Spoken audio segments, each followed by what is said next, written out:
Here's everything you need to know about Gorr the God Butcher. This is Nerdist Now.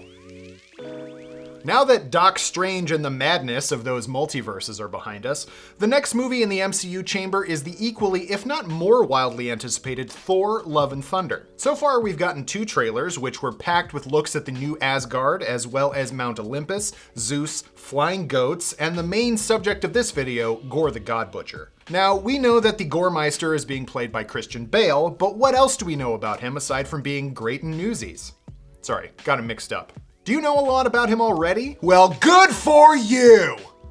But if your knowledge about the Butcher of Gods is lacking, don't worry, we've got you covered. And if you want to read more about old Butcher Face, Rosie Knight has you covered over on Nerdist.com. Now, to talk about the murderous maniac from Beyond the Stars, we're going to be talking about comics as well as the Thor films and the Venom movies, strangely enough. Yes, there is a connection. So if you haven't seen the adventures of Eddie Brock and his #1 goo boy, now might be a goo time to leave. Hey, I'm sorry about Venom.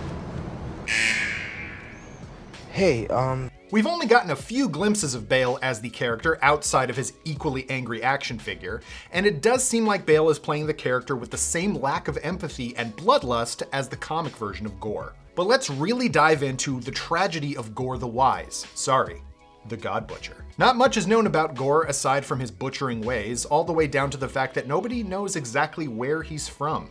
He was first introduced in 2013's Thor: God of Thunder #2, the arc from Jason Aaron, which could hint at the plot of Waititi's film.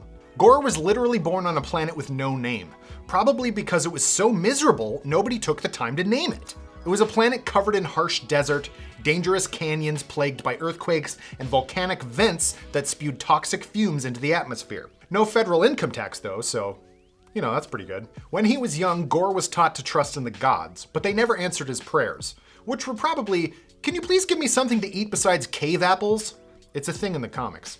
On top of everything else, his mother and father died, leaving a young Gorr to fend for himself on a harsh planet. Years later, there was a glimmer of hope when he found a wife and fathered some children. But in a downright George R.R. Martin turn of events, Gorr's mate Ara was killed during an earthquake, and one by one his children slowly died. Stricken with grief after their death, Gorr gave up hope and outwardly expressed his belief that there were no gods, which led him to being exiled by his superstitious people. While wandering the desert praying for his own death, Gorr witnessed a battle between 2 gods, the dark elder god called Null, more on him in a minute, and a purple-skinned god powered by the Enigma Force. The Enigma Force is a god of light that originated 14 billion years ago, of course, obviously you all knew this, brought into being by the Celestials, because they just always need to be involved. Shocked to learn that gods really did exist, Gorr was enraged when the gold-armored god begged for his help. Null's sword, an amorphous mass of living darkness, was slowly bonding to him. Gorr picked up the blade that would come to be known as the Necrosword to kill the golden god, and then vowed to seek vengeance against all gods for never answering his prayers. Gorr traveled the cosmos for thousands of years to exact his revenge on every god he could find, and he got plenty of it. He allegedly killed many gods of fear,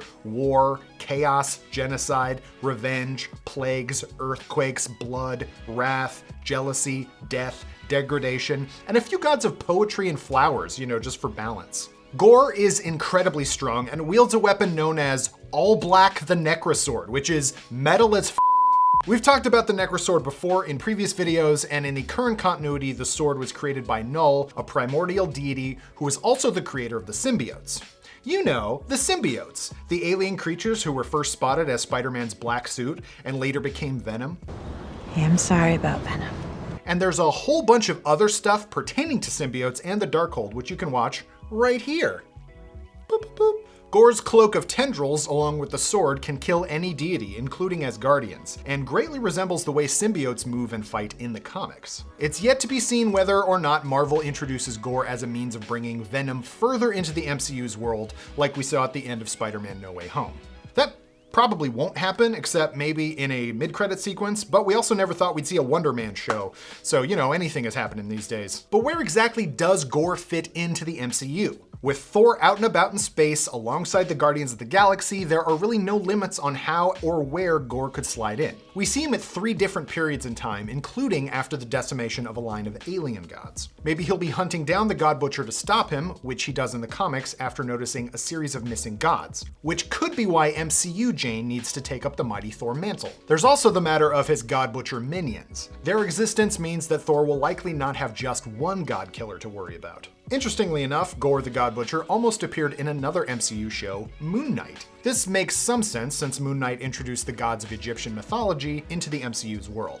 Moon Knight's head writer and executive producer Jeremy Slater shared more about how Gorr almost had an earlier introduction into Marvel's world. He told The Direct, quote, "When we started working on the show, we didn't know when we were debuting. We always sort of assumed it would be later down the road, and we would sort of be coming out in fall of 2022. And we thought we would probably be following Thor Love and Thunder. But at that time, Thor didn't necessarily have a concrete release date either. Everything was sort of up in the air, and it's like we might be ahead of Thor, or we might be finishing up." So there were different versions of the script where the gods would sort of talk about, this thing with Gorr the God Butcher just happened, and now we've got this new problem. And then there were other versions of the script where they sort of talked about, we're hearing rumors that gods are dying.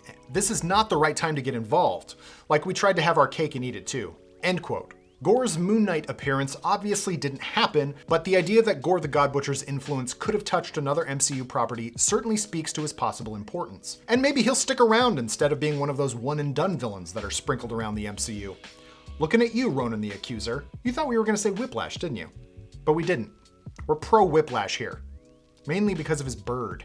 I want my bird. Outside of butchering gods, we'll find out exactly what this walking deity slayer gets up to when Thor Love and Thunder releases on July 8th. But tell us, what do you think? Do you think Thor is going to be Necrosworded in Love and Thunder? Do you think we'll see more gods than just Zeus? Will this be the movie that brings the symbiotes into the MCU? I'm sorry about Venom. Let us know in the comments below, and for the latest and greatest in the world of pop culture, stay tuned to Nerdist.com.